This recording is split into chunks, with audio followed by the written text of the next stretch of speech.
Been working, dog. You got hell of a fuck. I don't even want to get into it yet. Are you quiet on the set? Quiet on the set. Quiet on the set. Damn.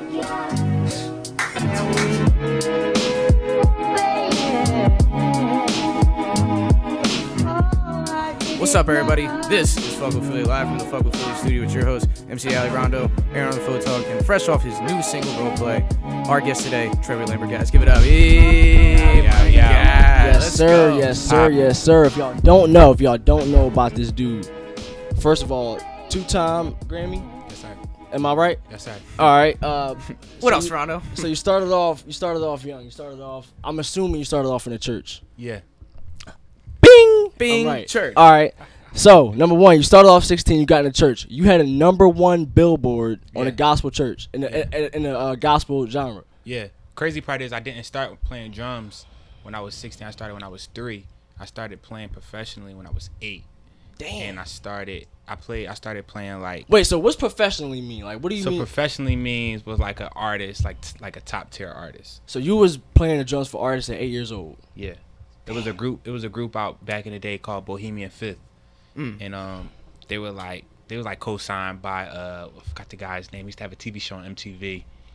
Damn, I probably seen it then. I forgot his name, but he was a co-signed by him or whatever. And basically they heard of me and I logged in with them, just got in with them, and I was playing with them for a minute.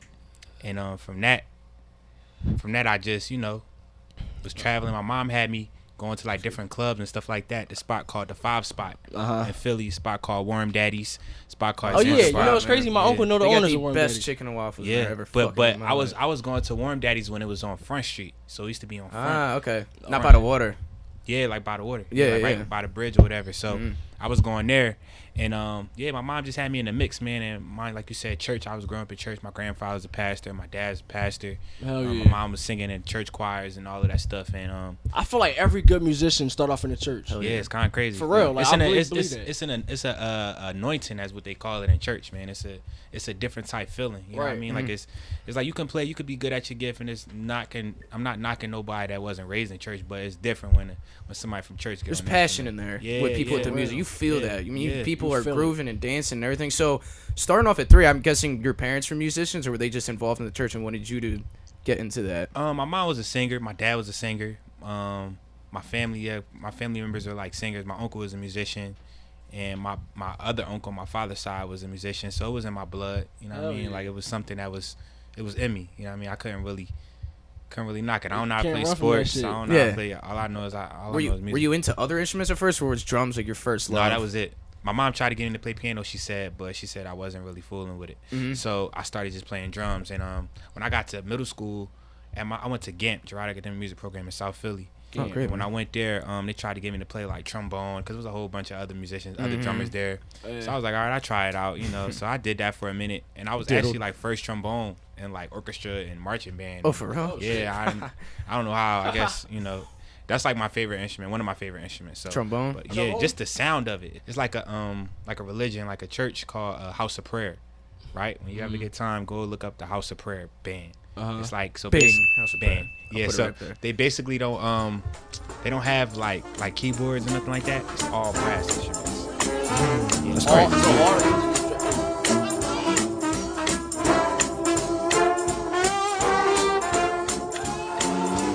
Everything. It's like somebody playing a snare, somebody playing a bass drum, but everything else is like trombone and tuba. It's the craziest thing ever. Like, like I'm telling you, like it's gonna blow your mind. You're gonna really be like, oh, because at first you're gonna think about marching band, but then when they start playing, it's like they singing. Right. So it's gonna throw like you the off. solo. Yeah, it's like someone. throw you off. It's like someone soloing on guitar, or someone singing like high notes. It's almost. crazy. It's beautiful. It's crazy, bro. So wait, so when you're 8, I mean, you said you were 8. You're playing with like professionally. They right? were old. Yeah, I'm sorry, they weren't old. They were like in their late 20s. They were like 28. To you, that's old when you're 8, man. When I'm 8, that. So I was like the youngest person in the band, like playing and stuff like that, and we did like a couple stuff with like we opened up for Bone Thugs and Harmony, did some videos that was on like VH1, MTV Jams, all that stuff. But at 8 years old. Yeah, I was up, man. Did you consider like not going to fucking school?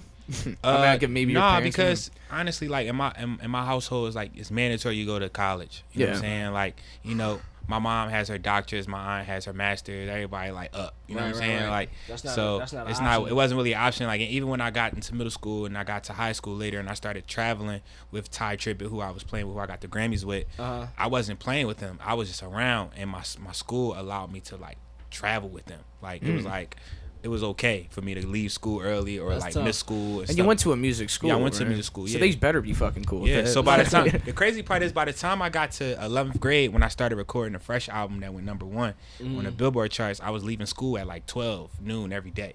So I graduated 12th grade by like a journal of like me writing like every day, like what I was doing at Larry Gold's, which is Milk Boy Studios now, but I was going to Larry Gold's every day, like my whole senior year. That's you know what I hard. mean? So That's hard. it's crazy. Dude, when I was in, I was just skipping school for fucking nothing, I was skipping school. My man was skipping school for actual shit, bullshit, yeah. Listen, man, like, Yeah. it was, I mean, we all got different stories. You know what Yeah. I'm saying? Like, That's the truth. you are where you are now. You know what I mean? Yeah, that's my true. story, That's a fact. my story led me to where I'm at. Your story gonna lead you to where you are. So, Facts. you know, So- everything happens for a Wait, reason. so Yeah. fast forward a little bit. Let's get it. Fast forward a little bit. Let's get it. Boom. Boom. You currently a musical and drummer director for Meek. Yeah, well, technically, I wasn't the drummer. I wasn't the MD for Meek Mills or Future. I was the MD for Marsha Ambrosius. Marsha, Okay, I was about to get Floetry. there. I was about to Yeah, say yeah. them two, Yeah, Zaytoven. yeah, that's my boy. That's my brother. My big homie. Like them some heavy hitters right Yeah, there. Like yeah. how did that come about? How you make that happen? Well, after I stopped playing with Ty. My first gig was, it's crazy how it happened. I'll tell y'all, but Allen Iverson had a retirement party when he retired from the Sixers, and I played with my boy DJ Active. He had me come and I played drums. And like I said, my mom used to have me at like the 5 spots, Zanzibar Blue, all these different spots. So I witnessed all of these artists like Floetry and Marsha, and then when I was a kid. Hell yeah. So here comes Marsha walking into the party. You know what I'm saying? She sits down and hops on How the did other that drum. feel? At the time, it was like, like I had to be like 20. I had just turned 21, so I was hyped, you know what I mean? But at the moment, I'm like, all right, cool, whatever. She comes to sit down and play with me. 2 months later, she goes out on tour. The first day of her tour, she's coming back after her first show, and I get a random phone call in like 3-4 o'clock in the morning. She in the car driving back from her first show. It's her? It's her. She called you? She called me. She didn't have a manager or nothing call Nah, you? she called me herself. That's love. Like, she called me like yo, I heard you this and that, you know what I'm saying? Like, would you want to like do a show with me? I'm like, yeah, cool. She's like, all right, rehearsal tomorrow. So I go to rehearsal. They like, all right, the show's the next day, which was it was a Sunday night. The rehearsal was Monday. The first show was Tuesday, and that show was at the TLA. And me just thinking it was a So show. is this your first This real is my tour? first real tour. But this the crazy part though. It's about to be crazy. So basically, I get to the show and I'm thinking it's just a show. Right. It's the first day of the tour. Yeah. I didn't even know. I never been to a tour. I never. Oh, so No. you You start- thinking it's just a show? I'm just thinking it's a show. Just one thing, yeah. Yeah, and she like, yo, we Where's going your on bags? tour. She like, where your bags at? I'm like, what? Like, we was out You're for like, like, we gone? listen, we was out for like 4 months straight. Like, no Damn. lie. Like, my whole summer. So doing that, I mean, just Wait a seeing the second, wait, world. wait. I mean, also like, have you ever been like during these situations were you starting to get like, were you ever starstruck in any way? Like, I'm was gonna there keep some it a buck guys- with you. Like my mom. I tell people this all the time. Like my mom and them are celebrities to me, bro. Like, Yeah. I don't really I respect like that you know what I'm 100%. saying. Like my mom was Allen Iverson's banker. You know what I mean. Like Oh, shit. my dad was that guy where he from. You know what I'm saying. Like my family, they are who they are. They had you a know what name I'm saying? already. Like, they got a name already. So I've been around people. So me Right. growing up, it was more so of a like a. You know, got I'm just used to here. it. You know what I'm You saying? get used to it after a while? Yeah, I got used to it. Like, of course, like seeing certain people that I never thought I'd be in. But it's like, yo, like when you, like I know God got His hand on my life. So it's like if I'm in that room, then that mean I'm somebody too. And, I mean, and they're everybody people don't make too. it there. People forget about That's that. real Yeah, and shit. people don't make it into those rooms. So when you make Yeah. it into that room, it's like, why be Joe? Like, why be when you there? You know what I'm saying? You that's a fact. obviously you there for a You reason, deserve so- that. That's a exactly. fact. So travel, was that really the first time that you were traveling around like the country and No, it wasn't. outside? It wasn't the first time I traveled the country. My grandma used to take me to like church stuff all the time. But when I was traveling with Ty, Tribbett, and GA, they were like the biggest gospel group of all time. Yeah. So I was like traveling with them from 9th to 12th grade. You know what I'm saying? Yeah. Like on a bus, tour buses, just Hell traveling. But it was the first time I traveled the world and didn't come back home. Traveled you know the what world. I'm saying? Like. So yeah. where was this tour? Where'd y'all head out? You was out for 4 months. Yeah, right? so we did the U.S. and then we did that year. It was 2013, 2014. We did 4 or 5 tours that one year. So like we went to like London. When I'm saying like we was going all these different places. Like and we did like the U.S. We did John Legend's tour. She did her tour 2 times. Like so we was just around. Like you know like I went to London like 4 times in one year. You know what I'm saying? So Shit, like man. yeah like and like I said I had never been outside of the country. So that was my first time going outside of the country. You know what I'm saying? So God, you know it's it was working. yeah for real. So from that you know I just made a name for myself and I started my brand back when I was playing with Ty. And from my brand, it kind of took me up to the next level of not just being a drummer. Where now I'm at the top, not at the top tier, but I'm at the level of a Travis Barker or a Questlove or somebody that's you know what I'm saying that has a brand and not just the drummer behind the artist. Exactly. Right, exactly, And right. to mention too, like my one buddy Kobe, shout out Kobe, Yeah. who's like a huge fan of yours, man. You know what I'm wow. saying? He goes to Time all the time to check word you up, out word playing. But he's a big drummer too. Right. And just I mean, you talking about making a brand. I mean, you have like your own sticks. Yeah. And you're sponsored by your Yeah. own company. So like, how did that even come about? Was that just an opportunity that you took? Man, all right. So basically, I started my brand on the one which I'm wearing now.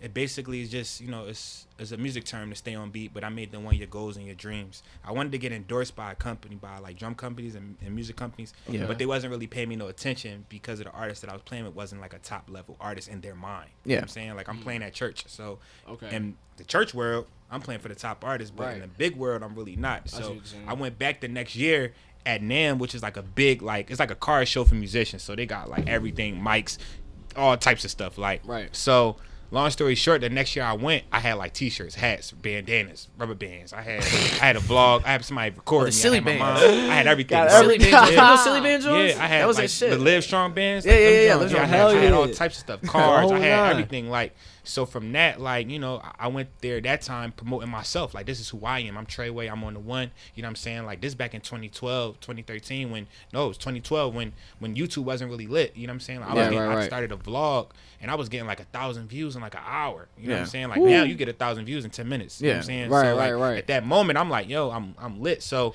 when I started my brand and I wasn't just a drummer, I was an entity, I was a household name. It became a thing where I need him to be a part of my situation. Right, it right, wasn't right. about like, okay, I want him to be a part because he could play drums. It was like, no, like he brings a whole package. You know what I'm saying? Like You when bring value. I bring value. You know what I Exactly. mean? Like so when that happened, of course, you know, I was like, yo, man, I want to play for these artists. And I'm a big believer of manifestation. Like, if I say I want something, I'm going to get it. You know what I mean? 100%. So, in my hood, you know, Meek was the thing. You know what I'm saying? Like, he hung with my cousins and all of that. And they're like, oh, you should play drums for Meek. I'm like, all right, well, I'm going to play drums for Meek. I was telling everybody I was Meek drummer. Like, Before it even happened. happened. You know what I mean? Like, so I was DMing him for like a year. You know what I'm saying? I DM'd him for a year. And he eventually opened it up and saw it. You know what I'm saying? And then he was like, okay, a week later, my big bro Adam Blackstone, he called me like, yo man, Meek just came home from jail. He got a show tomorrow for the All-Star game. Was in New York that year. Oh, so I'm man. like, all right, cool. I get there, mind you, they don't know that I was DMing. They didn't put 2 and 2 together yet.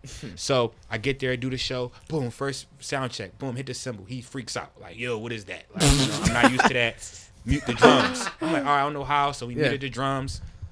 And after that was over, after that was over, you know, he was like, yo, like, you my drummer. I was just like, all right, whatever, like, all right, we in there. Mind you, just the day that, like, I sat down, like, on the couch, and him and Nicki Minaj walks in. So I'm like, that's when I was starstruck. I'm like, okay, this is Nicki I'd have been Minaj. Nicki's Stuck big to- fat You know what I'm ass. saying? I'd be starstruck too, bro. I'd be like, hot damn. I'd That's have been crazy. like, bro. oh, Like, it was crazy. But I bro. love you, me. This is It crazy. was crazy, man. bro. That's So- what's up. Yeah, so it went from that to I wanted Uzi. Uzi became a thing at the time, and I wanted to play for Uzi. Shout out to my dog. That's my dog. Shout out to Uzi. Hell yeah. But you know, I did a video of Money Longer. You know what I'm saying? And I posted it on Twitter, and it went viral. You know what I mean? And then I get a random call. I'm at rehearsal with my band at the church. And I get a call from somebody like, yo, I need you to come to Atlanta tomorrow. I heard you this thing. You know, I saw you trending on Twitter. Da, da, da, da, da. I'm like, oh, all right, well, who this? He like, this Zaytoven. I'm like, oh, Beethoven? Like, what are you talking about? I'm like, all right, well, I'm going to hit you back. Hang up. Call me back like, yo, like, this Zaytoven. You know what I'm saying? Like, I'm like, yo, what's up? Like, you know what I mean? Who is this? So, long story short, Yeah. I'm like, who is this? So, long story short, I get flew out to ATL. I get to Atlanta, and I get picked up, and I end up meeting this guy at a studio who's like me. You know, he's a church guy. You know, he plays at church every Sunday. You know, he doesn't I heard drink, that a lot. You know, Yeah, he don't Zaytoven, smoke, heavy you in know? the church. You know what I'm saying? Like, it was a thing where I was looking at the future me. You know what I mean? And we connected like that, and it was just like, yo, like, this guy was like, listen, I want to put on Twitter that I'm having auditions. Just pick out who you think hot. So we picked out a guy. He had on overalls, play bass, picked out a rock star guitar player. It was me and him, and he was like, "Yo, we doing the VMAs with Future," and I was like, "What?" Like, huh? Like, you know what I'm saying? Like, so it went from that to I flew to New York, and you know, Future liked me. You know what I'm saying? Posted me up on his gram, all that stuff, and after the VMAs, he was like, "Yo, you gonna be working for me all next year," and that was 2016. 2017 comes around. Well, prior before I was playing with Future, I was playing with Floetry and with Jasmine Sullivan as well. Yeah, I fuck with Jasmine. So when I did that, you know, 2017 after NAMM, I had got into like a little serious situation where I had got shot in my back. Ooh. And I was down for like a week. You know what I mean? I was in the hospital, and I had got called that morning to do Coachella with Future. And so I was like, dang, man, like I ain't gonna be able to play drums no more. I'm not gonna be able to do nothing. And my mom and my dogs and my family just like, listen, man, you gotta get up, man. You got a purpose. You know what I'm saying? Like you gotta walk. You gotta. For real. We walked up and down the hospital. My mom got like the whole Florida hotel for like a month or two, and I was in the hotel just rehabilitating, just getting up, getting my body back. And like a month later, I was on the Ella show for the first time with Future. I'm about to bring that up too. That's what's up, bro. We did Coachella, and then like a couple weeks later, I get a call to play for BB Rexha, and you know, me and BB Rexha locked in, you know what I mean? And then I started doing with her. She's a pop artist, so she's doing more and more television shows. So I did every television show there is for real. in the US. It sounds like it. What it sounds like most is that what you mastered also besides the musical side is the networking side too. Yeah.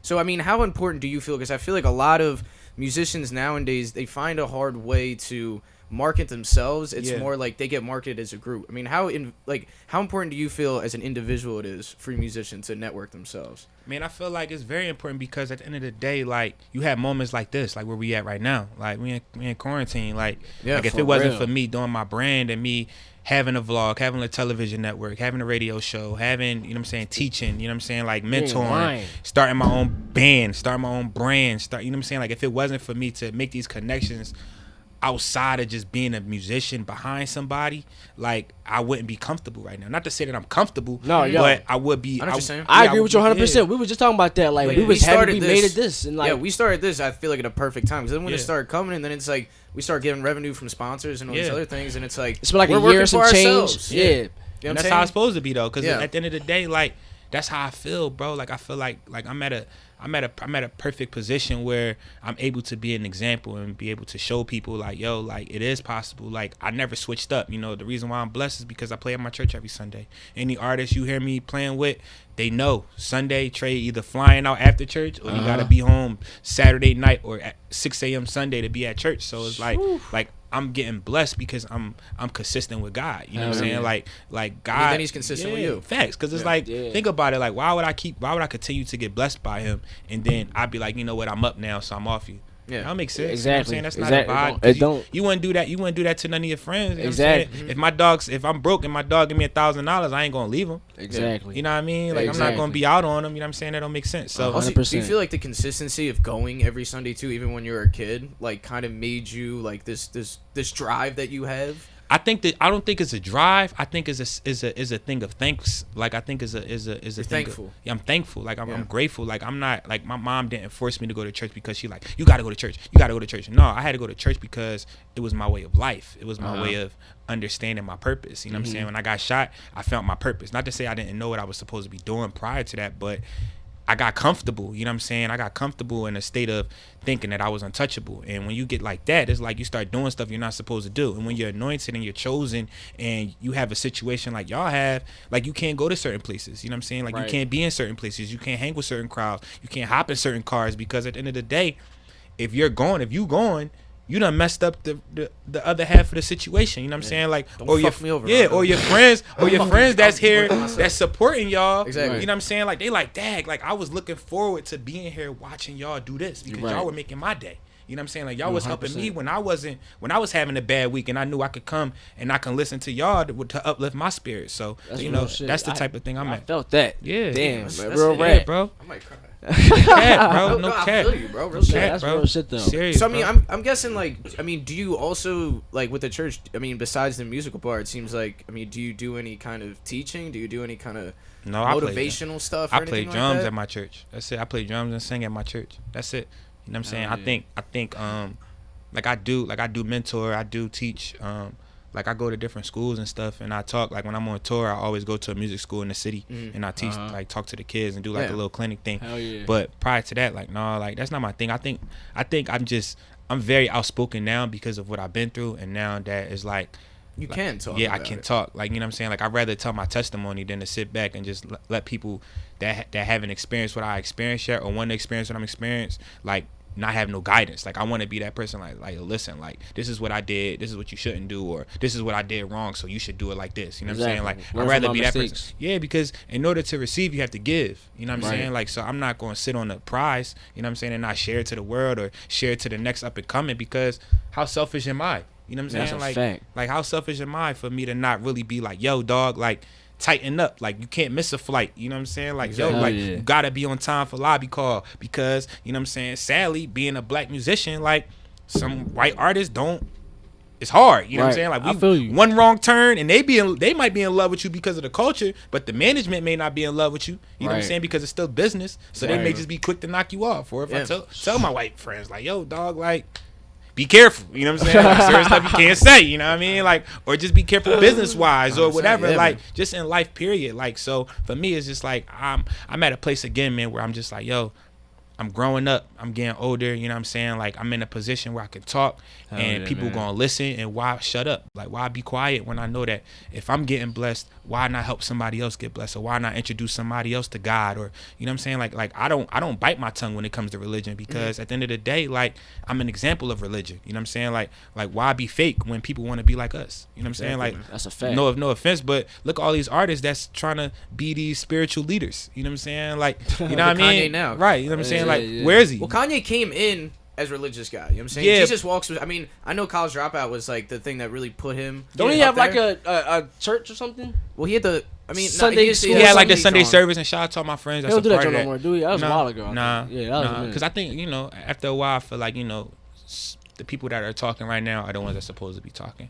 You know what I'm saying? Like, you know, that's how I look at it. Like, the people is that's true. talking. Yeah. I saw Dave Chappelle's special the other day. Yeah, I watched it last night. It's crazy. You know what he Yeah. said? They don't need, like, I mean, we talking. The Yeah. people is talking for Yeah. themselves right now. Yeah. Exactly. You know what I And mean? You don't We need make these, it- You don't need certain celebrities be talking for Yeah. massive people. Like, let the people talk. That The are people is talking right now. They making it Exactly. happen right now. Real So, rap. I mean, Real rap. And another thing to go into this too, I mean, like, to get a little bit political too, is like, so I mean, talking about how you were brought up, and it seemed like music. I mean, music in the church saved your life. I mean, it made you who you are. That's all I have. But you what's crazy is, you know, in Philadelphia school districts, Yeah. they defund Yeah. music programs. They Yeah. defund schooling. But, oh man, don't defund the police, right? I mean, I know it's a touchy subject, but the thing is, it's like at the same time, if you take away money from education from kids, having a way out from these situations, having a way to be successful like yourself. Yeah. It's like, and you're taking away a music program. Yeah. Or sports or athletics or anything like that. I think That's it's a just, fact. it's It crazy. hurts me because I feel like a lot of parents don't really know their position when it comes to their kids' lives, like when it comes to like someone being creative. Because the first thing when 100%. somebody say, yo, my son wants to be creative, is the first thing they say is, oh, he gay. You know what I'm saying? Like, you know what I mean? Like it's always something stupid. Right. Like it's not like you know what I mean? Like Yeah, it's no, I always feel you. something It's a now. cultural thing, And I'm yeah, talking man. about now. If I'm you're not not doing about, this, you weird. Yeah, and I'm not Yeah, talking I know what about you late. mean. I'm not talking about Or like marching band. yeah, and or stuff like, like when that. I was growing up, I'm not talking about then. I'm talking about now in this No, yeah, society. for It's real. like if somebody was somebody's son or daughter was to say, yo, if somebody's daughter was to say, yo, I want to play the drums, Yep. they're gonna be like, what? Yeah, Like, you know that's what a I'm saying? fact. Or somebody's son say, I want to be a dancer, Because they're then- like, what? So people don't respect that. It's a respecting, and then there's a thing where parents, like, that's why I thank God for my mom and my family, because my mom never missed a gig, my mom never missed a show, my mom never missed an audition. I really never auditioned, but my mom never missed those things, those moments for me. Yeah, right. So people needs to, like, now I feel like this is the time for parents to really talk and be like, yo, you can't get rid of this. You know what I'm saying? Like, you That's a can't. fact. And also That's a for fact. parents, what they gotta stop doing too is kind of dumbing their kids' dreams down, right? Yeah, It's like yeah. someone that says like, I want to be a famous drummer. Yeah. And you go, shit, I mean, you know, Yeah. maybe da-da-da. Yeah. But I was just listening to this too. Like someone was just saying, if someone can convince you to not chase your dreams, Yeah. it's not your dream anymore. Nah. It wasn't your dream in the first Nah, place. it Like if wasn't. it was that quick for you, for someone else to give up on you like Yeah. that, then and you give up on yourself because someone else doesn't believe in you, then you don't deserve it. And that's why I started my brand though. Like I say on the one every day. I hashtag on the one. I eat, breathe, and sleep on the one because I'm about to say I fuck with that logo too. I'm not gonna let nobody stop me from accomplishing my goals and dreams because at the end of the day, people that do that are either jealous of you or they don't have their own dreams. You know what I'm saying? Like, and it's not up to nobody to tell me what I'm supposed to do. But just because they can't see themselves doing it. And my it's crazy, bro. My grandma thought I was going to college, bro. When I graduated high school, she thought I was going to college every day. And I was going on tour. I was playing drums. Like, Grandma, listen. Like, she I'm didn't doing even know. something way better. But she didn't even know. Change. She didn't even know. I'm not in debt, bro. She didn't even know until 2017. Oh my God. Like, you know what I'm saying? Like 2013, she went to my first, which was my last gig with Ty. But not even 2017. Last year. You know what I'm saying? Like 2019 when I was on tour with the Jonas Brothers, like that was the first time my grandma ever seen me play. Like my grandma, like the first time she ever seen me play in the arena. And I've been on tour. Brothers? Yeah, we opened up for the Jonas Brothers with BB. BB did they tour last year. Oh, word. Bro, you got your what were they like? What were the Jonas Brothers like? They cool. No, yo, they cool. That's it. They alright. Yeah. They cool. Shout out to Nick. Yeah, one of them's probably cool. Nick and the rest of them. Nick and the rest of them. Yeah. No, yo, that means you got your one hands to say everywhere, it not is, just one genre. Like, yeah, that's dope. You got your hands in every pocket. I fuck with that shit. You're not just. Is there any like dream collaborations that you'd want to do? Dream collaborations. Okay, let me think. We'll go live first. Dream collaborations. You didn't hit a live for real. Okay. Me and every time I see Uzi, we always talk about starting a rock band. So I think that's something. I feel like Uzi could do that because I really do think he brought like the kind of grungy, like emo-ish style into hip hop. Yeah, you know what I'm saying? And I know that's gonna be crazy. And that's what everybody does now. Yeah, everybody does that shit now. And when it come out, it's gonna come out crazy because we both on the same page. Like you heard it here, guys. Yeah, it's gonna happen though. Like, and he knows. Uzi and Trey, they making a. Yeah, that's tough. That's tough. He knows. But that's one person. I really want to play drums for Rihanna. That's somebody that I really want to play drums for. Me too. Yeah, and I think it's of course she's beautiful. Yeah, no. But I think because she's so legendary and just the music and everything, like I know that I would just it would just be fun. Live, that's that. I think that's that. I think everybody else I've done Future is like one of the biggest rappers biggest artists out right now. Even Meek, that's something legendary. Meek is like the king of Philadelphia. So that's like crazy. And I've done every television show, so it's like network, so it's like late night show. I mean, so that's cool. But like I want to play on the Grammys. I never played on the Grammys. That's something that I really want to do. Let him on that fucking stage. Yeah. Stop playing. And even if it's me, if it's just my band, I'm like I know my band's gonna play on the Grammys, so we're gonna do that. Yeah. We're gonna win a couple Grammys, but. I think that's probably it. Like either Uzi and Rihanna, like my top two. What about older artists? What about them together? Some of these motherfuckers right here. Who would you want to drum for out of these people? We got Marvin Gaye, Al Green. We got some Stevie, bangers up here. Man, we got Stevie. We got Stevie, Marvin, Al. I think for me, like. On this wall, it would have to be Michael Jackson. Yeah, Michael Jackson. I'm about to say because he's a performer. Because he brings that energy too. And then Michael is like with pop music, it's like that's fun to play. Yeah, electric drums, and I'm big on that. Nobody like Mike, except I'm not gonna lie, The Weeknd do sound pretty kind of like. But you know who like Mike? You know who like Mike though? You know who like Mike though? I'm gonna be honest with y'all. Bruno Mars is our Mike. Is the Michael Jackson. Yeah, you got a pop. You're right. Look at him. He looks like Bruno Mars right there. Look at him. I know Chris a little grungier, but I feel look at him. I'm only saying, but no, I'm only saying Bruno Mars on the tip of like we did the Bruno Mars tour and we were performing in soccer fields. Damn. And he was selling them out. Damn. You know what I'm saying? Like I'm not talking about like performing in an arena is crazy. Performing in a football field, I thought that was like the biggest thing. Like I'm like, you sell out a soccer field. Soccer field big as shit, ain't it? Yeah, like and like people was like flat out. Like if you go on YouTube, and if you go on YouTube and you see like them old shows where Michael Jackson was like the artist was like crying, the fans was like crying and going crazy, passing before out. he even said a word. That's what. He was just standing there like this. He was just standing there. That's how Bruno is, yo. Girls like, passing out, going crazy. Shit, oh, they going crazy. They lose. They passing lose their out, fucking mind. Going crazy. So to me, I think Bruno. I know that Bruno Mars, man. Shout out to Bruno Mars and the Hooligans. They my dogs. So that's tough. Yeah, man. Like Bruno Mars is the Michael Jackson of our time right now, and I know that when he comes back with his next album,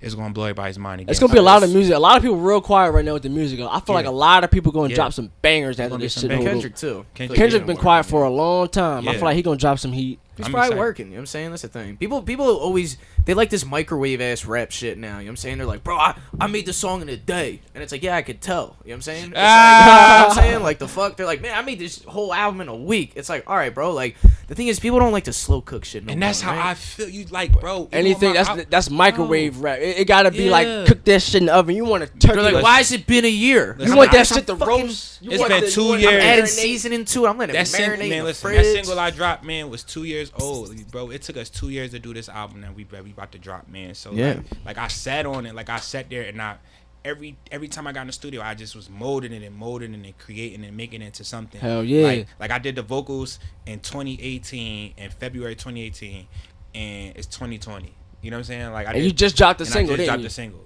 last week. You know what I'm saying? So like, you know, Yes, shout out to Harold Lilly, who's my uncle, one of the biggest writers of all time.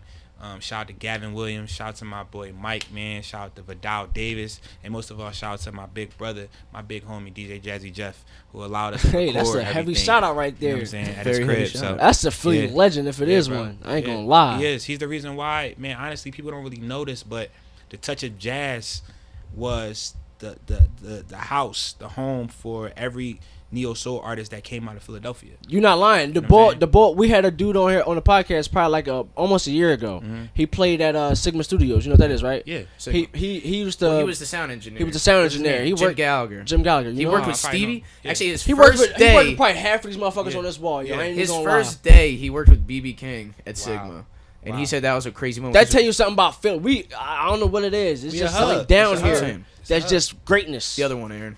My bad. It's a hub, bro. It's the place where like Philly has a sound, and that's why I feel like with the music that we bring it back, I'm always saying like, yo, it's feel good music, like Philly we back on, because when I was coming up, everybody talked about Philly. Everybody wanted to be a part of Philly. So, you know, that's just what it is, man. Shout out to my city, man. That's all I know. I know music because I'm a Philadelphian. Hell yeah. I feel like we got the culture down here. We got no cat of live music. Rap, all of that, that's cool. Like in other parts, like that's cool. But that live music, you're not lying. You're not lying, yo. Yeah, you're not lying. Yeah, man. Live music that's Philly. That's nobody. You can't tell me no other city that's touching live music like us. No, you can't, because everything that Gamble and Huff, like, come on, like come on, man, like that's come on, bro. Like, you can't get nowhere better than that. And also, it's just a real ass city. Yeah. And the thing is, like, and the people that come out of here are real as shit. You know what I'm saying? Yeah. I'll be honest. I've been to LA. Yeah. Man, fuck it. I got you. You know, I've been all these other spots. Man, fuck them, dude. I got you. First off, people are too nice, and I don't like it. It's weird. Yeah. And I feel like you're getting one over on me. Yeah. And I don't appreciate that shit. And also, the thing with LA is a lot of broken dreams, just a lot of phonies, man. It's just, you smell that shit. Yeah. And people come to Philly, and it's like, it's real. Yeah, it's grungy. Real fucking people. Because this is the city of hustle. You know what I'm saying? Like, 100%. so the American dream lives in Philadelphia. Yeah, and that's the crazy part, man. Like in this moment, like, one thing about Philly. Oh, my bad. One thing about Philly, like, you can go anywhere else in the world, bro, and one person in that room is going to say, yo, I'm from Philly, bro.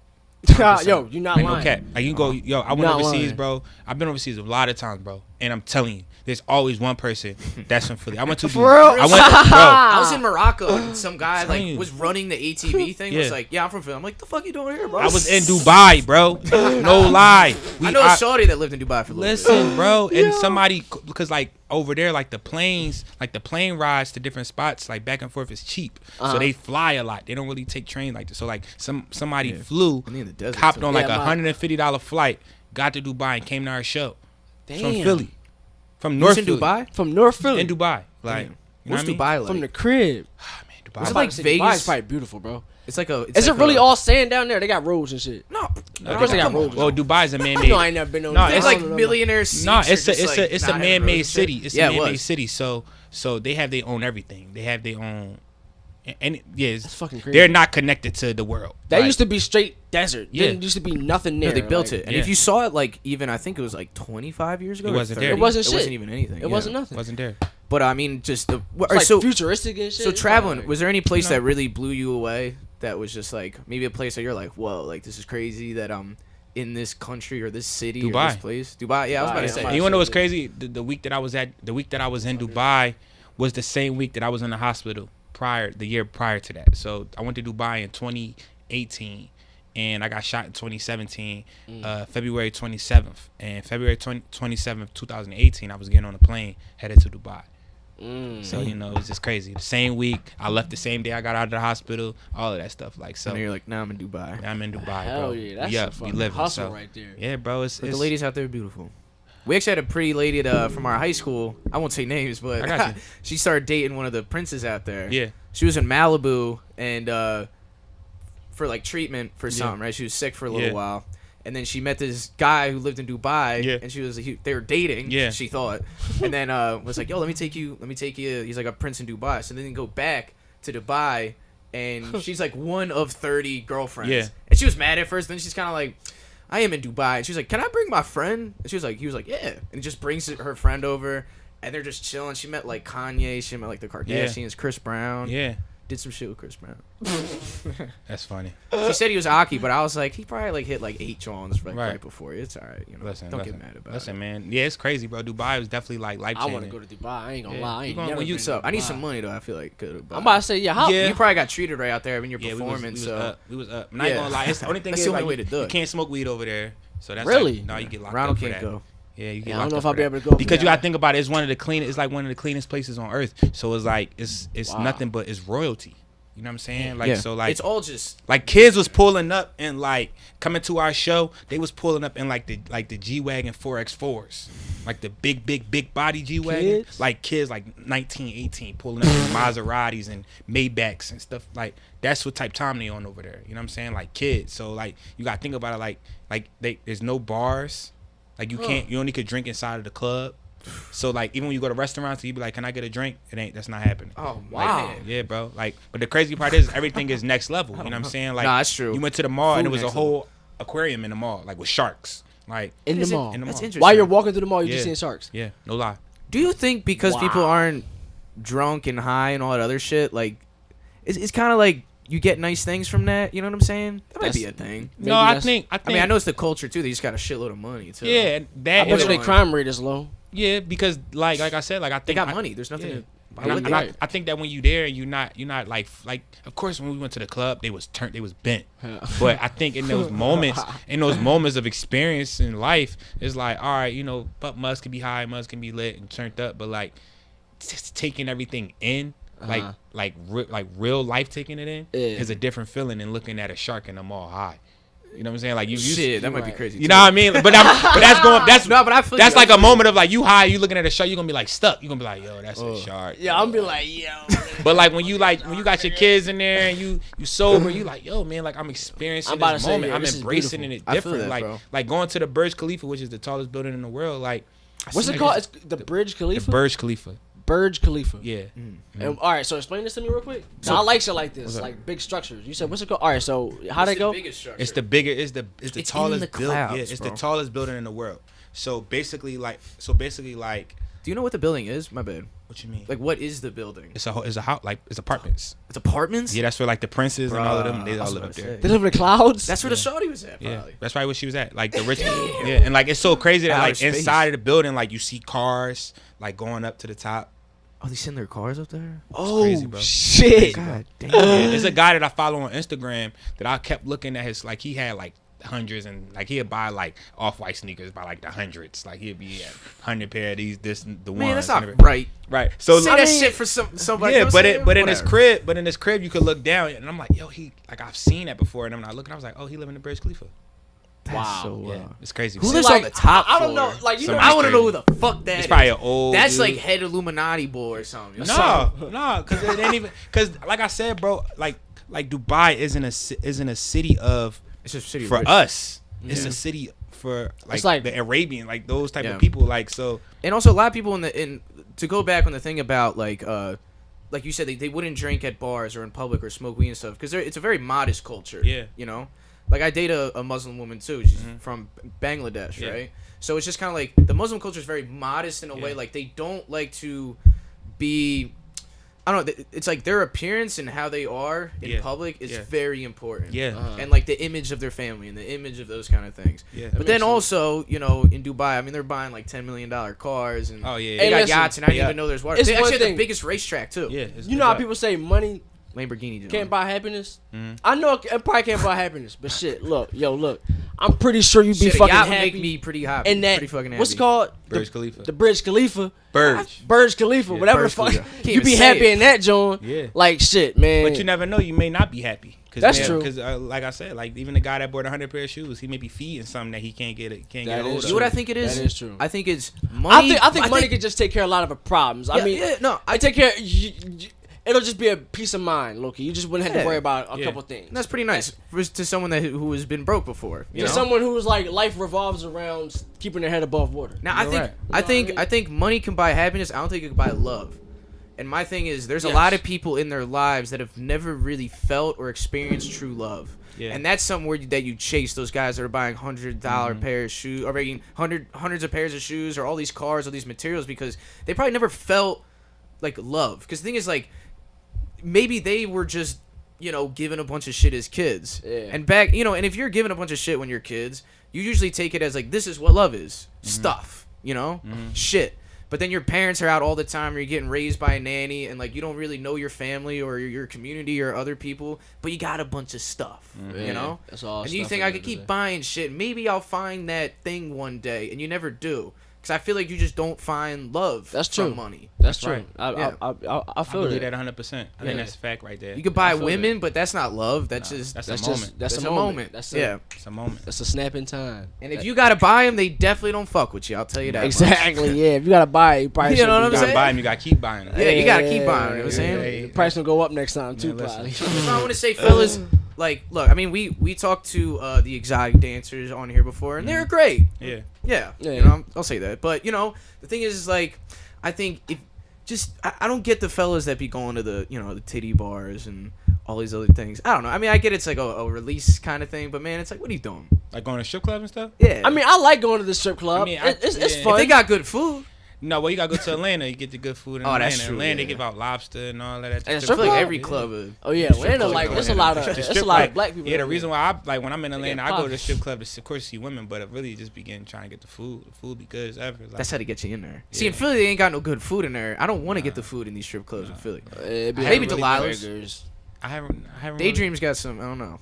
I've been to a couple strip clubs down here. Yeah, I've been to like the hood Jones, like, you know what I'm saying? Daydreams. The after hour. I went to Daydreams when I was on my 19th birthday. My girl brought all of us and like my friends. Daydreams on Delaware Avenue? I'm about to say, I've never been there before. Bro, so you don't have to. But no shouts on Daydreams. I had some great times, but I think I know somebody that man. worked there. I'm not 100% We do, and we saw her there. This girl we went to high school with.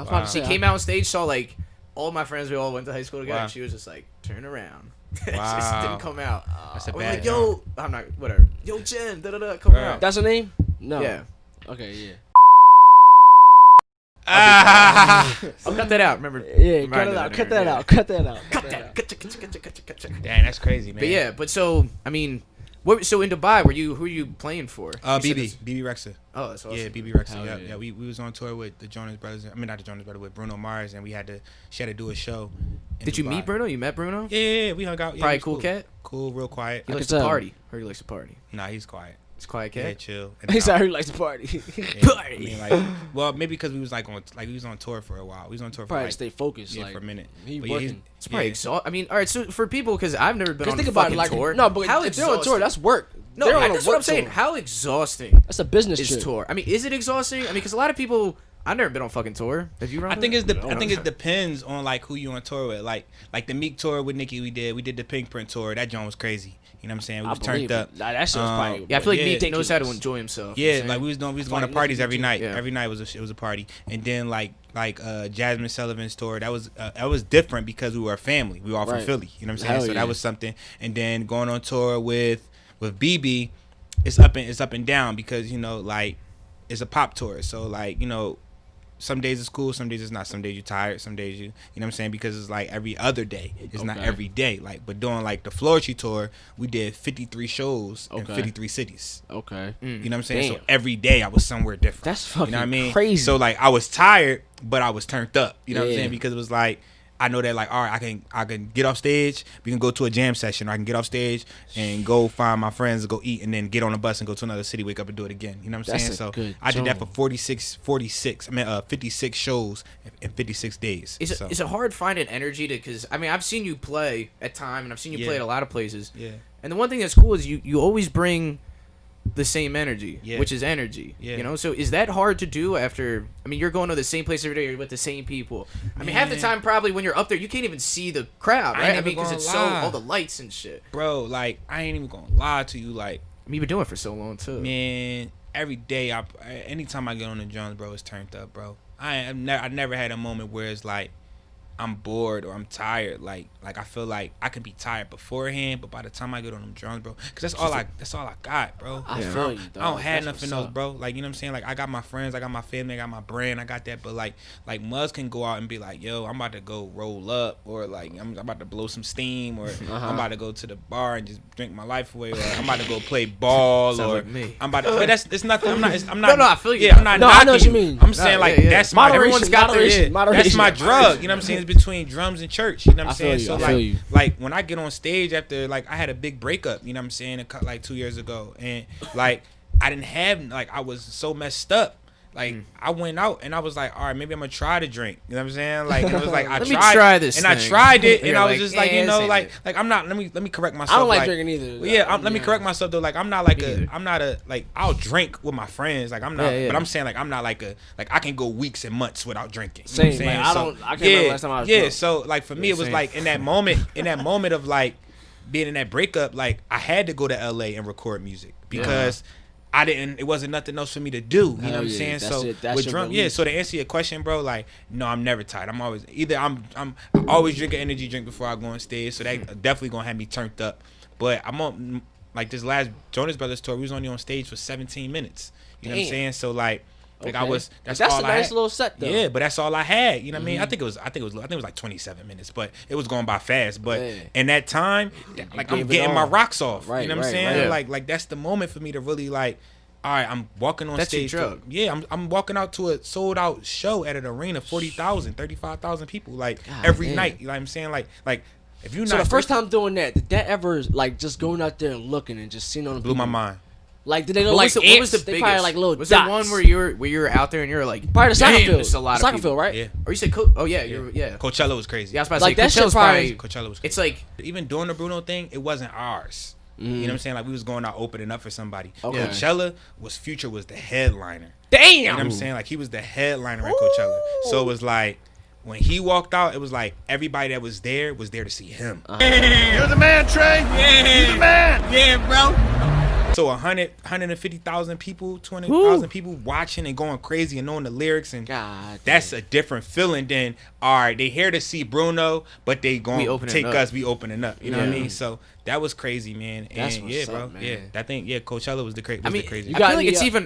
Was it even hard to hear your fucking self? I mean, Nah. that's. I mean, you know what I'm saying? I feel like. Yeah, how does that work? Sometimes if you're in like an arena, I feel like. I mean, you got the earpiece. Yeah, I got in there on, so I don't hear. I hear what I want to hear. Yeah, Oh, you just okay. hear the set. I hear the drums, I hear the band, I hear her. I got a little bit of the crowd because I like to feed off of people. Oh, hell so, yeah. but Just get one besides ear. that- You know what I'm saying? yeah. Besides that, like, Hell yeah, yeah. I'm comfortable. I'm in the world. It's like it's just me. It's when I play drums, it's like it's really just me in the building. Yeah. Like, yo, like I'm. That's it. Yeah, like That's what's so, up, like, man. and what's crazy to me, and it's cool too, is like, I mean, you actually put up this one video we looked up of you at Time, and I was there that night too. Oh, word up. Which is funny because I was Did just we like, meet? nah, afterwards. I Okay, think you bet. and you met my buddy Kobe because he said he Word. was a big fan. I remember that. I Yeah, promise so I remember that. And then but it was just so. What's wild to me, I mean, what's cool too is the fact that like you're at these sold out arenas, you're doing all these other things, and then you still come to Time. I mean, that's just your.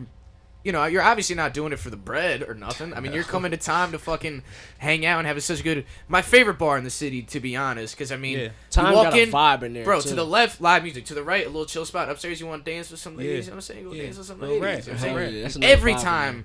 there's good shit. I mean, I've been to open mics there and shit. Yeah. It's like always a good time. But Yeah. like, I mean, why that? Why that? Because It's for the culture. Not even that. I don't really be caring about people, bro. Like, I don't like what I do. I don't do it for people. Like, I do it because it's like I love it, bro. Like, like when I'm at time, bro, I want to see people dance. You know what I'm saying? Like I'm playing drums to make people feel great. Like, and I'm playing drums because it's times I really can't get my rocks off playing for a BB Rexa or, you know what I'm saying? Like at time, I'm with everybody that's in that band are my close friends. Like, like those are my friends. Like, you know what I mean? So it's like, I'm playing with my friends. I'm enjoying the moment. People are leaving and talking about it months later, even during quarantine. He's still talking about those moments. Like, that's the part that's like, that's why I do it. Like I don't. Of course, I don't do it for the money. You know what I'm saying? Like, of course, I don't do it for the Trey's that time. Da da da. Nah, I could care less about that. But I do it because I love it. I love people. I love seeing people dance. I love sharing my gifts. And most of all, man, I just like having a good time, bro. Like, that's all we can do. Like, have a good time, man. Like, who don't want to dance? Like, who don't want to experience good music? Who don't want to, if I'm having a bad day today and I'm playing it out and you can feel my energy through your soul. Like if I'm playing a simple beat, you just up and you just start moving. Like, if legs start moving, you just like, what's going on? It's like church. You know it's what I'm like saying? church. Like, yeah, it's an anointing, bro. You start feeling like, you get cover, up, like, bro, shit. man, like, you just feel that. It. You can't help it, bro. So that's why I do it, man. Like, of course, I love that I could play in arenas. I could do that. I love it. I'm grateful. I never thought in a million years that I would be coming from 25th and Thompson to now being able to say, yo, I've played at every basketball arena in the U.S. or I've played in every, like even that alone, saying that blows my mind. You saying but inside I said the same thing because I'm like, dang, I really did that. So bro, it's like, you know what I mean? Like it's crazy. It's a blessing, bro. So I've been out of Philly like twice. Yeah, and you're gonna be out, and don't think that after this you're not gonna be no, of course, crazier, bro. But that's dope, man. This gonna take y'all somewhere y'all never thought y'all ever be in life. Exactly. You know what I mean? So we just started this, man. And that's what I'm saying. We just hit a year, so listen, man. And in 6 months, you never, man. 2020 is perfect. You ain't lying. You know what I'm saying? We turned up for a lot of. So it was funny because a lot of people were like, "Man, fuck 2020." Nah, they tripping. It's been nice for me, bro. Government gave me some bread. You know what I'm saying? I'm grateful, bro. I'm working off of those Donnie bucks. You know what I'm saying? For what it is, and I feel like for creatives, I think this now is the break perfect time. It's perfect because for a lot of people during the time, they're so stuck in the everyday cycle of life, going to the job, doing the thing, coming home retired, going to bed, going to the job, and for a lot of people, they held a lot of things off, and a lot of people don't even have hobbies. I'm about to say a lot of people blows don't my even mind. know what they like. There's a lot of people when they're not working, they're like confused. Yeah, and when I'm not working, I'm like, bet. Now I got time to do all these projects, all these small things, whatever the fuck it is. And I feel like it just kind of separates the men from the boys in a way. You know, that's it's like that's if you wanted to make something out of yourself, you will do it. Hell yeah. Now. And now's a great time too, man. That's a fact. That's 100%. So fact. I mean, with COVID too, I mean, the game changes a little bit with, I feel like things will open up. And if you look at it, you're actually more likely to die from a lightning strike than you are from COVID if you're under the age of 70. I'm not getting preachy or anything, but I'm just saying. But I feel like eventually things will open up. Yeah. But if things do change, I mean, is there another maybe way that you've thought of also still performing, but in like a digital way? I'm gonna keep it 100 with you, bro. Yeah. Like, I feel like after like every certain amount of years, like there's always a shift. And it's scary because I was talking about it all last year. Yeah. I've been telling my friends it's a shift that's about to happen. I don't know what it is, but I know it's coming. And all that time, I never thought it would be this. I think it's now. I think it is. No, we're in it because at the end of the day, think about it. Like, we're all at ground level, and you could tell we all at ground level because everybody's trying to do pyramid schemes. Even celebrities. You know what I'm saying? Like, everybody's selling tees, waist tees. Everybody, you know what I'm saying? Like, everybody's doing stuff that the regular hustler would be trying to do if it wasn't. So I feel like right now, like, I'm blessed, and we all are blessed as creators, like you said, to piggyback off of you. Like, we're blessed because now we don't have to second guess our moves because we got nothing but time. You know what I'm saying? Like, you can wake up today and be like, yo, I want to open up a zoo. And really take time and open up a zoo. You know what I'm saying? Like, shit, after seeing that doc, man, any dumbass white person can make a zoo. Yeah, you know what I'm saying? So it's like, talking about the tiger jaw. Yeah, but it's like even like that. Like, like, it's nothing but time. Like, I feel like I was supposed to be in Japan. I was going to Japan for the first time this year. Oh shit, nice. You know what I'm saying? But I can't go because of COVID. You know what I mean? Like, but if COVID would have never happened, not say never happened, but if we wouldn't have to be in quarantine, then I would have never finished my album. I would have never dropped a single because I would have been away. You know what I'm saying? Like, little stuff like that. Like even with my brand, like, I wouldn't have came out with a new logo. I wouldn't have, like, I'm about to open up a store. You know what I'm saying? Like, I wouldn't have been able to focus on those things because, you know what I'm saying? It would have been That's a open. I fact. mean, life would be going on. So I think life is going to change. Like there's going to be a time where we're going to look back and we're going to be like, "Dag, I remember when we used to go outside and not have to wear masks." I'm not like, you know what I'm saying? Like, of course, That's what I was saying. Yeah, of course, we're not going to have. Yeah. We're not going to have to wear. I masks. wear my face panties when I got. Yeah, to, you know what I'm saying. That's But what I like, call them, but like, face panties. I feel like the actual shift is going to. The shift is really going to be something that we don't even know yet. We don't even know really was really going to change. Yo, why you like? I've been like, I don't know. People call me crazy. Yeah. People call me crazy. I'm always the crazy guy when I say some shit, but I feel like the crazy guy always right. No, it's facts, bro. It's You know what I mean? it's something about the change that we don't know. Like we don't know what it is, bro. Like we think it's this, but it's not. It's something else. And it's okay. But I think the ones like us, we're going to be prepared for it. You know what I'm saying? Like, because if this was to happen to again, like later, we're gonna be good. You know what I'm saying? We're gonna be good. Yeah. But you see how it didn't happen. Like when this happened, certain people weren't good. The ones that we thought were supposed to be good. Right. You know what I'm saying? So these guys have a solid job at a solid place. Right. Hey, I have an office desk, you know. Right, yeah, but then hey, you look Jerry, up, you want to meet me at the but then you look up and they on OnlyFans. You know what I'm saying? Like, you know what I mean? So right, so it's like so it's like you just like it's a preparation for this is a I've been telling my friends this since forever, since this happened. Like this situation that we're in now is not about getting comfortable during this season. Like you're not supposed to get comfortable during now. Right. Like you're trying to get comfortable for the after this. Right, you know what I'm saying? Okay. Because after this is when shit gonna get real. Is when it's gonna get real. Mm-hmm. Think about how many people gonna be trying to rush to get more money, get their money back that they lost. Oh yeah. Like think about everybody that didn't make nothing. Like we good because we're self-made. You know what I'm saying? Like we can hustle on our own. Right. I thank God that we think I'm a creative and I'm like, yo, I'm gonna just start selling masks. You know what I'm saying? I flipped them. I've been making bread. You know what I'm saying? Like we got I'm some cool. masks. You know what I mean? Like we got Fez hats. Yeah, you know what I'm saying? Who so the like fuck needs those, but somebody, you know, probably. somebody. But it's like it's a hustle. But that's the greatness about being from Philly. You know what I mean? Like, cause the hustle mentality. But you know, like I said, bro, the after this is what's it about? Like it's about that. So even what y'all doing right now is like y'all preparing for what's about to happen after this, because when nobody is allowed to go back outside and drive a car, they're not gonna be listening to the radio. What they gonna do? But they're gonna listen to this. What they gonna do? Everybody, you know right? You know, everybody already. When was the last time y'all watched cable? Never. Everybody watches YouTube. It's funny because like people always talk about like, man, like, did you see this on CNN and NBC? I'm like, I didn't. I don't really watch I don't watch that shit. I don't watch none. And they preach hate. A lot of that shit is hate. Yeah, and even like live music, man. Like I seen something yesterday, and it said something about Live Nation trying to get pay cuts. Like I've been telling my friends for years, like, yo, you need to start your own brands. I'm telling you, like, you need to hustle. You need to figure out your move, because think about it. Like, I'm not saying that all artists will do this, but if an artist want to go back out next year and tour, and they say you got to take a pay cut, you think they're gonna take a band?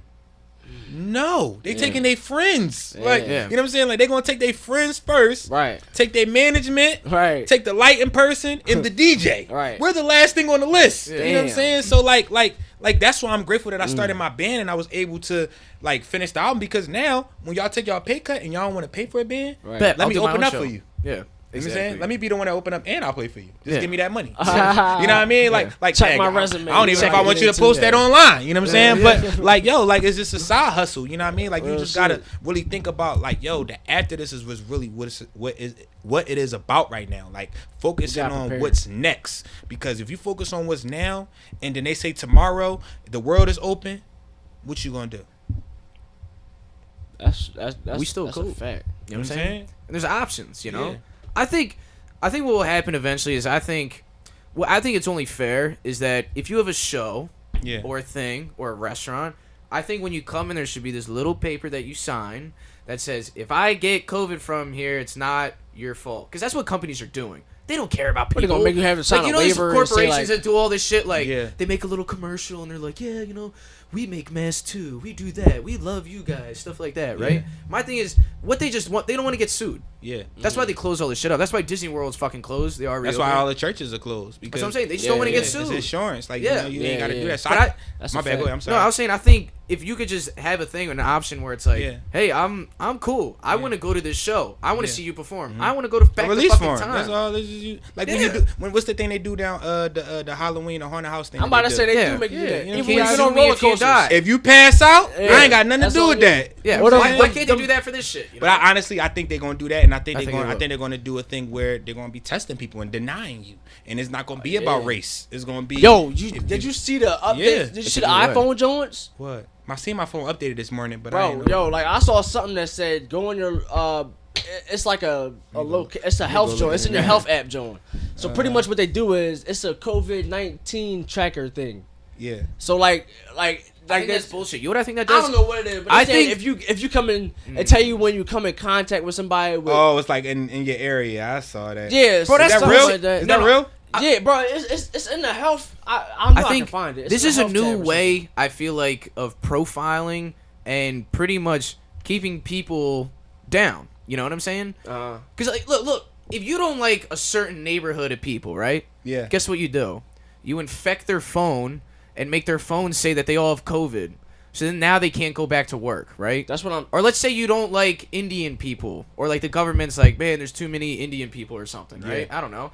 They can just be like, all right, if this person identifies as Indian, we're gonna put this on their phone that says now they can't go back to work. Oh, Oh, yeah. they can't come in this restaurant. Oh, yeah, they yeah. can't work here. Oh, They yeah. can't do that. Yeah. I just Yeah. honestly, And I think I don't think that it will ever get that far, but I think people are thinking about stuff like that. Yeah. Like I think like You ever see Black Mirror? yeah, that's this what is I'm a about to big say. ass This is Black about to Mirror. be It's like about to be Black Mirror, but Black I think, Mirror but I shit. think that like everything that we've seen already in movies is coming to pass, but it's just happened slowly. You know what I'm Yeah. saying? Like so, I feel like in this next season or this next whatever is about to happen, we all just have to be aware of our surroundings. We have to just be aware of who we associate ourselves with, who we're Right. connected to. Right. Because at the end of the day, like we all sitting in the room right now, we're all different races. My band is all different races. Like Yeah. so, if we connect, if we stay in that form of showing unity, we have to be the examples now. You know what I'm saying? And Like, you know what it is? It's really you hit it right on the nail. Yeah. We gotta be the examples, not just for the younger generation, but also like he was saying for the older generation. Yeah. Because they like they grew up let's be in real. a time where they felt they had to be segregated. That's a Yeah. fact, and a But lot when of we these grew younger up, people are it was- having these that's what I'm mindsets that saying. come from Yeah. these older people. So Yeah.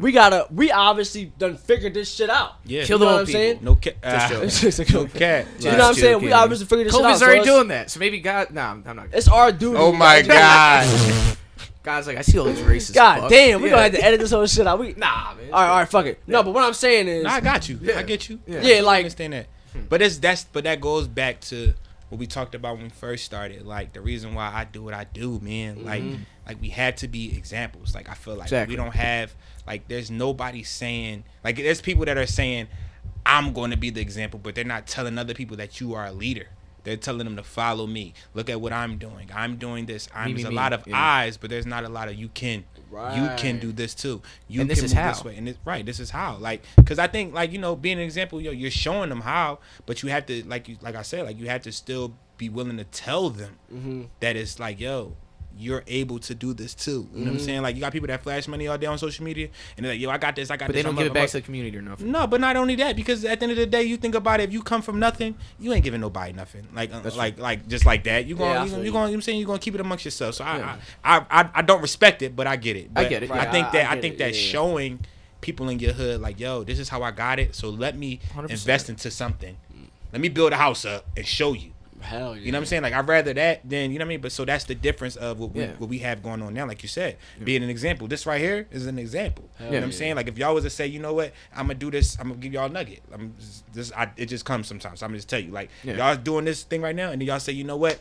We're going to start a school, an online school, where we show people how to set up equipment and how to work this stuff. And we charge it to kids, or we give it to kids. Like that's something where you're giving back to where now the blessing that's going to come out of that is when those kids get older, they're going to talk about you. When those Exactly. kids go to school or they talk to their friends, now y'all got listeners. You know what I'm saying? Now y'all got to do 2 shows because you can't cuss when you talk to little kids. So now you So branching you off. think. You know what I'm saying? Now it's I'm just right. cursing No, those no, little right. kids' So it's like now you going different routes. So now it's like it's something where it's a branch. You know what I'm saying? So That's a fact. That's a fact. So that's why, like I said, like I had to be an example. Y'all have to be an example. Y'all have to give back. In order to receive, you have to give. You know what I'm saying? Like you have to get. In order to get a blessing, you have to give out. You know what I'm saying? Like even if it's whatever your religion is, like you have. It's that's a given. I don't care if you're Muslim, I don't care if you're Christian, I don't care if you're Jewish, I don't care, whatever. In order to receive, you have to give. Like that's a fact. That's with everything. That's life. Yeah, you know what I'm saying? Like law universe. And constant growth is the number one thing. So a lot of people, they hit something, they stay stagnant, and then they stay there. The thing is, like, I always think of life as like a stream, right? So you want to be in a lake. You want to have a lake eventually, right? Yeah. So it starts with a small pond, and you start carving that stream, and you get more streams. Yeah. And then it turns into a flowing river. Then it turns into a lake. Then it turns into something bigger than you could ever imagine. And then guess what? People are using that lake. Yeah. People are using that. Everyone wants to be a part of it. Everyone comes out, sees what's going on. How'd you do this? And like you said, example is a huge thing, right? Yeah. And I feel like that's a huge thing in communities too, especially in some low-income neighborhoods in Philadelphia. Yeah. A lot of people don't have good examples, man. Yo, man, you know what killed me during this COVID, man? I was starting a camp. I was doing a camp for spring break for the youth, and I had the Philadelphia School District a part of it with me. So they were sponsoring every child that wanted to come to my camp. Oh, right. And then this happened. So like it killed me. So then I was just like, dang, man, like what am I going to do? So now like it gave me time to really think, you know what I'm saying, on something better. Yeah. Because now they getting rid of school, they trying to get rid of music. You know what I'm saying? So now it's not just about that week. Now I have to figure out I had to do something longer than a week now, because if they take music out of the school, that loses a lot of kids. Yeah, I'm about to say, you know how many people that's going to touch? Right. So, you know, it's just timing, man. And I feel like what y'all have going on here, like even when I saw it and I started tagged y'all in the stuff on the gram and all that, I'm like, this Philly. Like I don't like. Of course, I could have that Vibe magazine. No, like I want my city to know. You know, of course, I made my staple in my area, but you ain't know nothing about what I had got going. You know what I'm saying? Had going on. You know what I mean? So it's like, why not connect the people that don't know me or that I don't know, because I want to be associated with everything Philly. You know what I mean? So like, that's our main goal. You don't understand? That was our goal coming into this. That's because our main goal starting this is we realize a lot of people, what they do is they maybe come from Philly and then they leave. Like their goal is to get out. You know what I'm saying? For us, it's like, why can't Philly be LA? That's what I'm saying. Why can't we turn this into New York? It will be. It will be. Like we got the everything is here. Why can't LA be Philly? Like exactly. That's what I'm saying. They want to be Philly. You know what I'm saying? Like you notice everywhere. You've been a lot of places. I used to travel a lot. I travel all over the country. Nothing like it. Everywhere you go, they love people from Philly. That's what I say. You walk into a room, they see a beard, he must be from Philly. See a beard, they love you immediately. He must be from Philly. Immediately, even the way we talk. I didn't even know we had a slang until I started traveling. Yeah. Like we got a slang, I guess. Yeah. I mean, they noticed, they love that shit. Yeah. I mean, like I don't know why we not the New York or the LA, but I feel like if we just are, like you were saying, we are. We just have to embrace it. We gotta embrace it. We about to bring that shit out. That's been our goal ever since. And what we wanted to bring on is like we brought on so many different people and things from Philadelphia, around Philadelphia, all the other things to just show that it's such a diverse place, because a lot of people want to make it one thing or the other. You know what I'm saying? It's this way or that way. It's this or that, and it's really not. It's a complicated, just like anything in life. Yeah. You know? And yes, there's problems, and yes, there's amazing things, and there's also amazing people that want change, that have been here for years, that have seen all these things. You know, like we had. But right before, we had Joe Beckton, who's a black historian. He told us so much about the history of Philly, and it's crazy. Shit, I had no idea about. I've been living here my whole life. The first black-owned business was in Philadelphia. Wow. It was what was it, a graveyard. Oh yeah. You know what I'm saying? The first black-owned graveyard was in Philly. That's what he was saying. Oh, never mind. Still was the first still black-owned graveyard. That's what I'm saying. Listen, man. And I mean, it's just and that's and we definitely appreciate you. You know what I'm saying? Sliding through. I mean, you seem like a bull that likes to connect with everybody, that likes to, you know what I'm saying, show love on there. We out here. You want to switch it up? You want to play a game? What's the game? What you want to play? Two gotta go. Ding! How much time is that? Alright. We got 10 minutes? Alright, fuck it. We'll do it. Cool. Alright. Cool. Two gotta go. So two gotta go, right? Mm-hmm. So pretty much there's three things, and two have to be dead. Just joking, not dead. Just like gone forever. Just like never existed. You know what I'm saying? So, alright, first. Lion King, Toy Story, Dr. Dolittle. Oh, that's easy. What gotta go? Two gotta go. Toy Story and Dr. Dolittle. Facts. I was about to say the same thing. For real, Lion King? That's a classic. Man. Lion King is my favorite. It was one of my top 3 favorite movies of all time, bro. Oh, yeah. What you about to keep Dr. Dolittle? Yo, I'll be honest, bro. Dr. Dolittle, I think, did more for me than the other John. Oh, man. I really don't know. Maybe Toy Story, because they made like 4 movies. My son watches it now. Toy Story is one of my favorite. Buzz Lightyear is one of my favorite characters. That's what I'm saying. For me, Lion King was spiritual. It was a spiritual movie. That's why and the music was as well. Oh, yeah. What's his fucking name? He had a hell of a soundtrack. No, it wasn't Phil Collins. That was Tarzan. No, that was Tarzan. That movie alone is. Yeah, I should throw that in there. I don't know, man. I kind of fuck with Dr. Doolittle. I mean, how many movies he make? Dr. Doolittle was the worst movie to put in. I want you to know that. I was just thinking of a series. That was the worst movie. But, if you like it, I love it, man. Listen, tomato. I fuck with the animals, you know what I'm saying? Yeah, that's Periphery was dope, you know what I'm saying? I fuck with that shit. Oh, man. Tiger King. Tiger King. Tiger King, yo. Hell yeah. 2 gotta go. Yeah. We're gonna go musical. Let's get it. 2 gotta go. All right. Al Green. BB King. Marvin Gaye. That's all I coming. 2. Now listen. That's tough. I don't know. I love BB because I started playing guitar because BB was huge. You know what I'm saying? Now BB got some, and especially he got some rhythm, and he changed the game a lot too. He was a pioneer. But shit, I mean, I don't know. Al's my favorite, bro. I love Marvin. Marvin went too soon too. I feel like if Marvin stuck around, shot him in the head. I know. If Marvin stuck around, I feel like he would have been the biggest thing ever. Like there's no beating that. He was the most soulful cat. I'm stuck, man. No, that's a tough one. That's a hard joint. All right, I got it. Woo. I love Al Green. Me too, man. But gotta kick. He gotta go and BB King gotta go. You know fair. What? See, everybody know me. I'm a Marvin Gaye dude. Yeah, I blast First thing around. Sun up, sun down. There's so many things you got. But Al got fucking dude. Come on. Al got some bangers. I mean, they all got some bangers. I'm so tired. We just gotta make it critical this season. I'm so tired of the moment. He also got that song. It's like. I write that down. Love and happiness. Yeah. That I'm so tired of being alone. I might got to throw that in my set. Something's going wrong. Someone's on the phone. 3 o'clock in the morning. Yeah.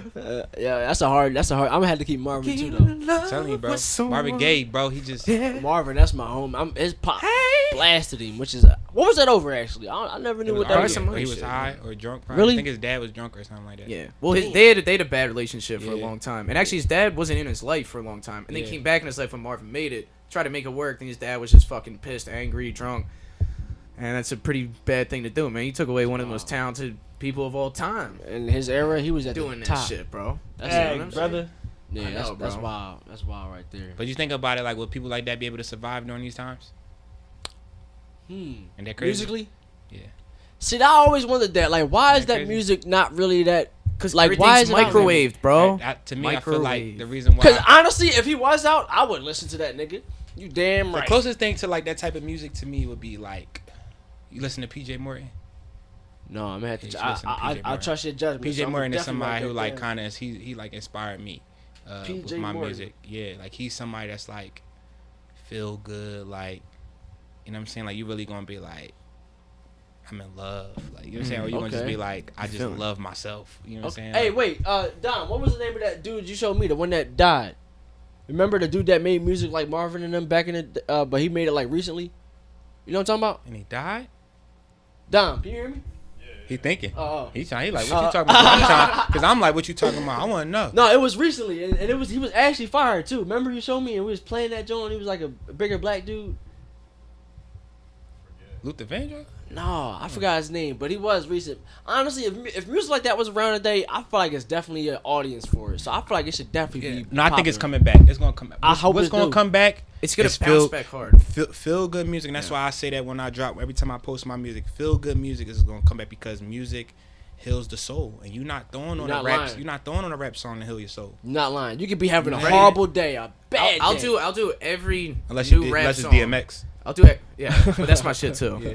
But I mean, the thing is, he's a pastor now too. Oh yeah. I fuck with DMX. I mean, that's awesome, man. Yep. But fucking, I feel like that shit would be intense. Yeah. His sermon, bro, him going up there doing this shit, man. It's God. It's God. I've been doing hands in his head.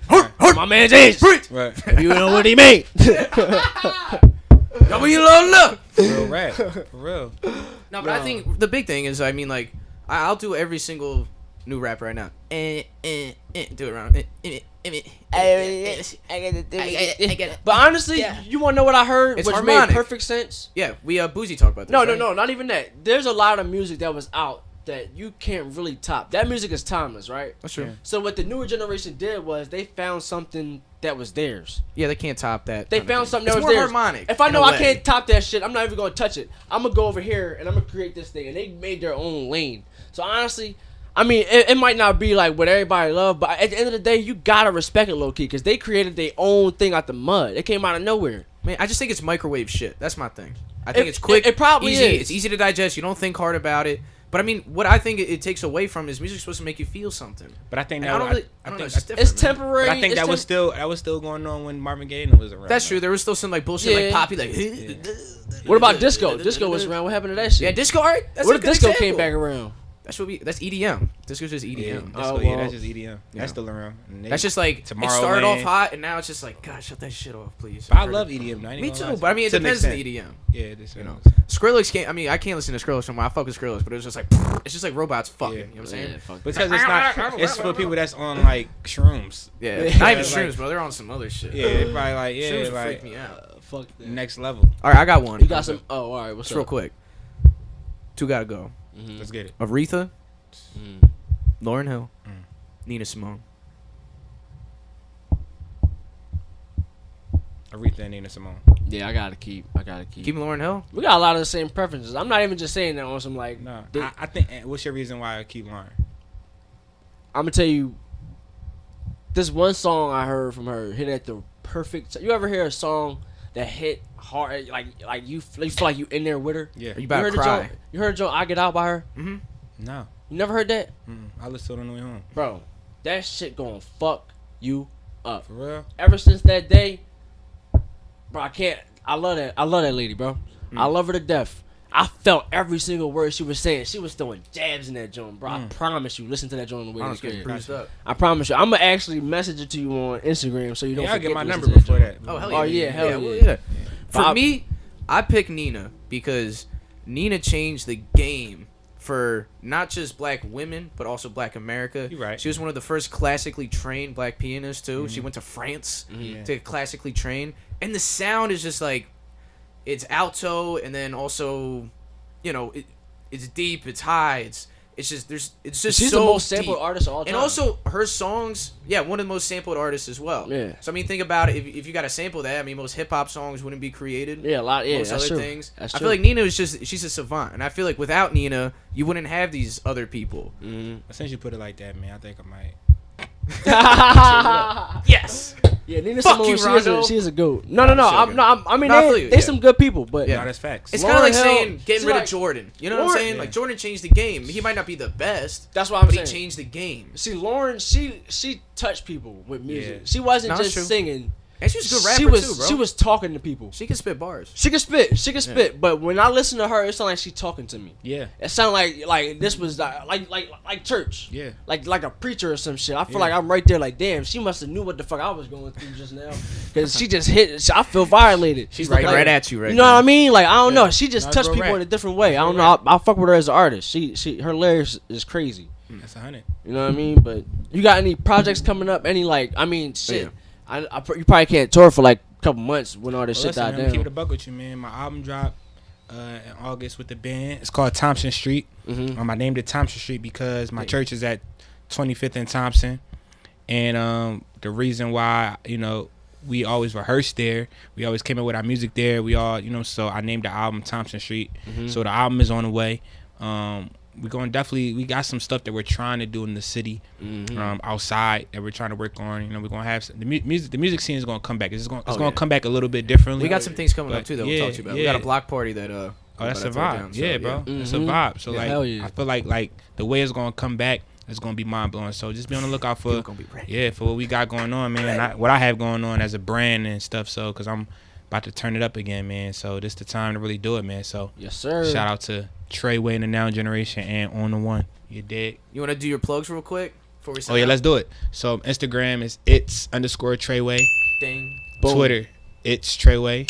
Ding. Boom. Facebook, Trey Lambert. Ding. Boom. My brand pages, On the One Nation on Instagram. Ding. On Twitter, it's On the One Nation. Damn.